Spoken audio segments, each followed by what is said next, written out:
All right, we are giving you some special coverage here on WTAJ, right next to Beaver Stadium in advance of tomorrow's Penn State Pitt game.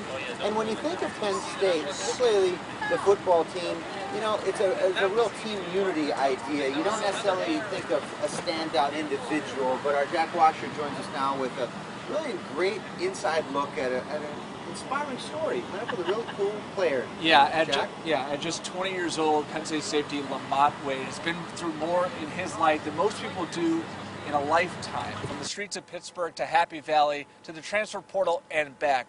Wade says he doesn't hide from his past. Instead, he uses it as fuel to keep his dreams alive.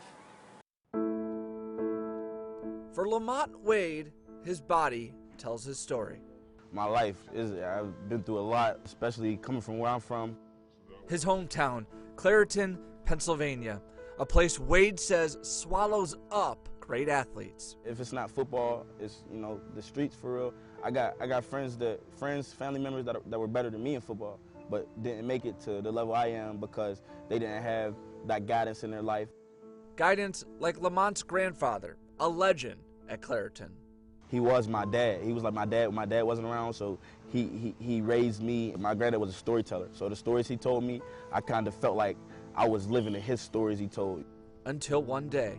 We always talked about being a high school Bear, like a Clairton Bear in high school. That's such a huge deal, and he never got to see me play.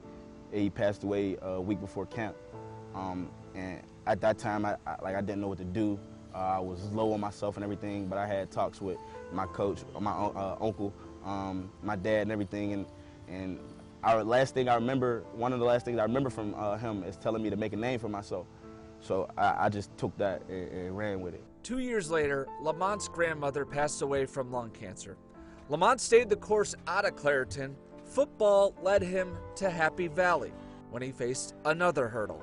And I was like, I'm a freshman in college. I just got to college. Like, I'm not ready for this. But you know, I had to make myself ready, and I had to man up to whatever I did. At just 18 years old, Lamont became a dad. Having him, it brought a whole new perspective to my life. Having him, it gave me even more sense of purpose and everything. With each new hurdle, Lamont used it as fuel for his other passion. I've been making music since I was roughly 10, 11. A passion refueled by more tragedy in his life. Seeing how happy it made him and knowing that he's not here right now to do it no more, I try to do it for him. You know, I try to go through him. And we were working actually on a tape before he passed away, and it just took everything in me to finish the tape and drop it. I miss him. I miss him. Whether it's in the studio or on the field, Lamont says he won't run from his past. I don't want to forget those things, even though they brought me the most pain in life. I can't really change anything, you know what I'm saying? I can't, and even if I had the ability to, I probably wouldn't, because that's life. The people who make it, they keep going through all of that stuff. They don't stop. And it's fitting, you know, that tomorrow's game is against Pitt. Lamont is from Pitt, have a lot of friends and family. His son will be in attendance, and for someone who's been through so much and has had a lot of doubt in his life, to see him succeed right now is pretty cool. He's stepping up. He is stepping up. Taking care of responsibilities, all right. Exactly. Very good. Thank you very much, Jack. We've got some former Penn State Nittany Lions that are weighing in on tomorrow's game against Pitt, and our Casey Cants caught up with Keith the Goon Conley.